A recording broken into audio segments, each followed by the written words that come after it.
Okay. This is take 2 on my presenting the Google Docs that I've worked on since probably about 2020, because it took me a little while to start working more sort of full-time after I finished my master's at Columbia, which was in 2018. And a lot of these Google Docs have something like 50 to 100 pages worth of writing in them, and whether it be essays from my students or just material that we were studying together, a lot of it is my notes. A lot of it is my lesson plans. Like, I actually created questions from scratch for everybody. Like, I literally custom made everything. But there's an advantage in that, because obviously when you custom make a lesson plan, what you're doing is you're actually creating a way to reread something specifically that you feel like reading at that moment. These documents keep on, like, I did this like about an hour ago, and for some reason I lost the file because it's hard to explain. But anyway, the files keep on loading. It's like every time you scroll to the end, there's more. So, but just now it reset for a moment. Anyway, these are from 2024, 2025. I literally custom made everything. There were students who were writing short stories. That's probably what I loved doing the most, and poetry, and still are. There was Shakespeare study. There's a lot of Ray Bradbury. There's a lot of James Joyce. There's a lot of, me like rereading things that I really wanted to reread myself for personal reasons, and also at the same time help the students. I tend to choose, I think when you're working with kids, you tend to start thinking more in terms of like the values that are being imparted. You start thinking about, what's getting passed on, or how sort of clean the writing is. It reset again, sorry. Okay, so we go down to here.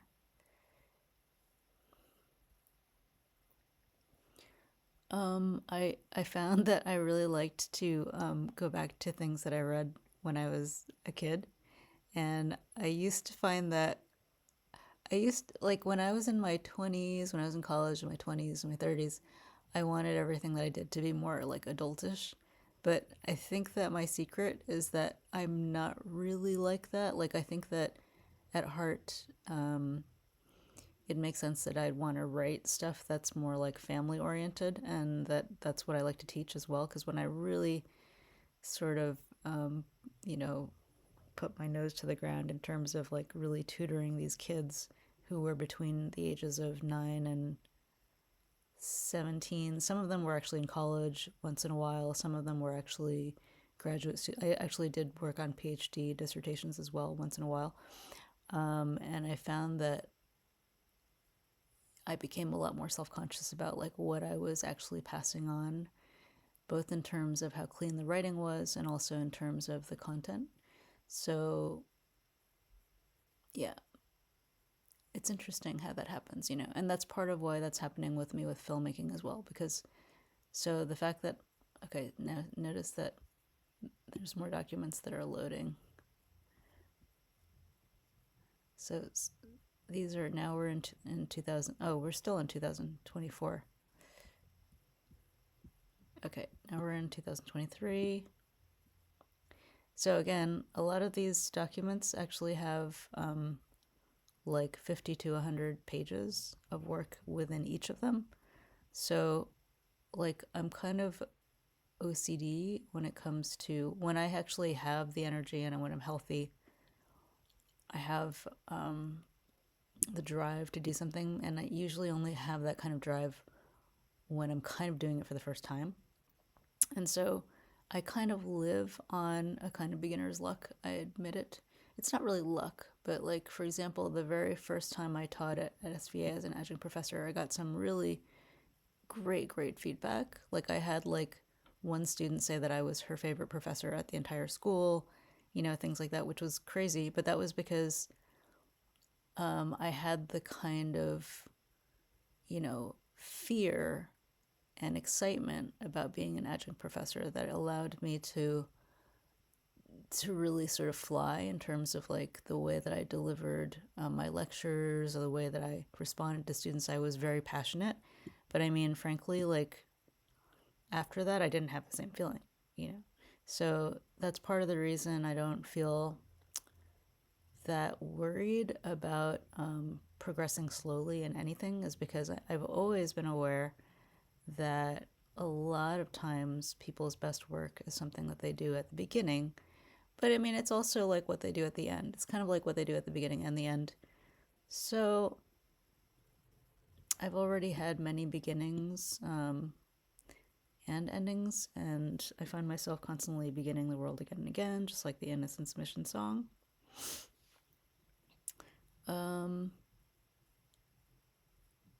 But I tried to custom make plans for everyone so that whatever I knew about regarding what they really needed ended up fitting both of us in terms of what we wanted to do at that very moment.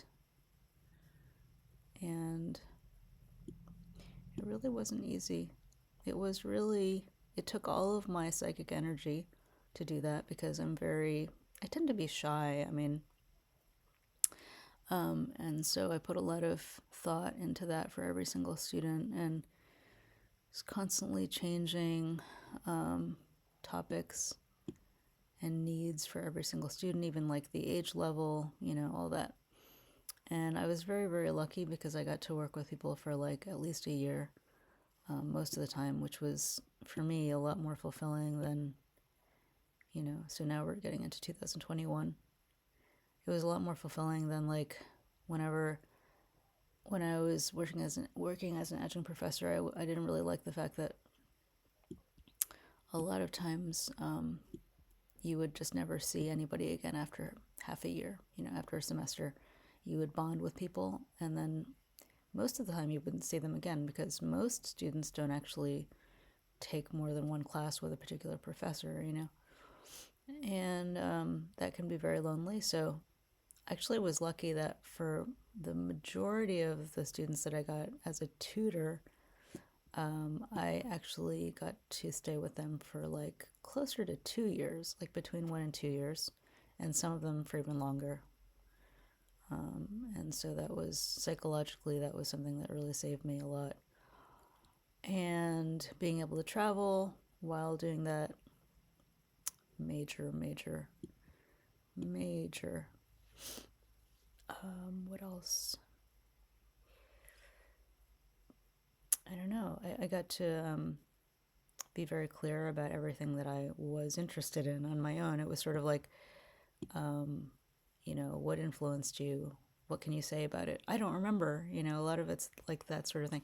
Oh, yeah, and what I had actually said in my previous video when I tried doing this the first time earlier today was that one of the things that has stopped me from pursuing something like music or performance, for example, like full blast, is really the fact that I had issues with lack of confidence in my own memory. And like when I was in China, I spent 2.5 years on music, doing music just about every day. That was the only way that I ever started to sing in tune, was because I did that. I'd never really sung in tune dependably before I went to China. And so I sang every day, and I had a great experience with these rock musicians who were already professional, basically. And I actually think that a lot of the best songs that they'd ever performed were actually songs that I wrote. So it was because I was very aware that like my skill was really songwriting. And then we performed for a BMW sponsored concert, and it was like right away, and I wasn't surprised at all that all of that came together right away, because I already knew that the songs that I'd written were pretty good, and I already knew that they played on a professional level. So the combination of that didn't take very long at all. And the only thing that kept me from wanting to actually take people up on their offers of concerts really cool places like in Inner Mongolia, like opening for this really famous band in China, stuff like that, was, I would say that primarily it was because I had issues with confidence in my memory, that I wasn't used to doing like that kind of physical work every day. And I was afraid of like messing up. Like I didn't have any faith in my physical ability to, so that's part of the reason why I'm very cerebral. I've always been comfortable with like with like not documents. Well, yeah, words, with books, things like that, and just by myself at my own pace, because you don't have the same kind of fear. And I started to finally solve that, ironically, through education, because I started to focus on memory as a kind of study. Okay, so all of that went through. This is like, what? Oh, some of these are from 2023, but some of these are from like 2020. Oh, some of these are from 2017, 2019. So like anyway, I had to actually study more about the history of memory arts, in order to understand that I had this profound misunderstanding in terms of like memory and instinct when it comes to physical instinct. I'd never had a problem with like cerebral or mental instinct, but like the idea of physical instinct was something that I actually questioned in my own life because I didn't have enough of that built up. And that's helped so much with things like ballet, with things like music, playing songs, memorizing songs, and also performance, like things like memorizing poems, memorizing lines. I used to have like fears and things like that, and I don't anymore. So that kind of explains why I develop mostly as a word person.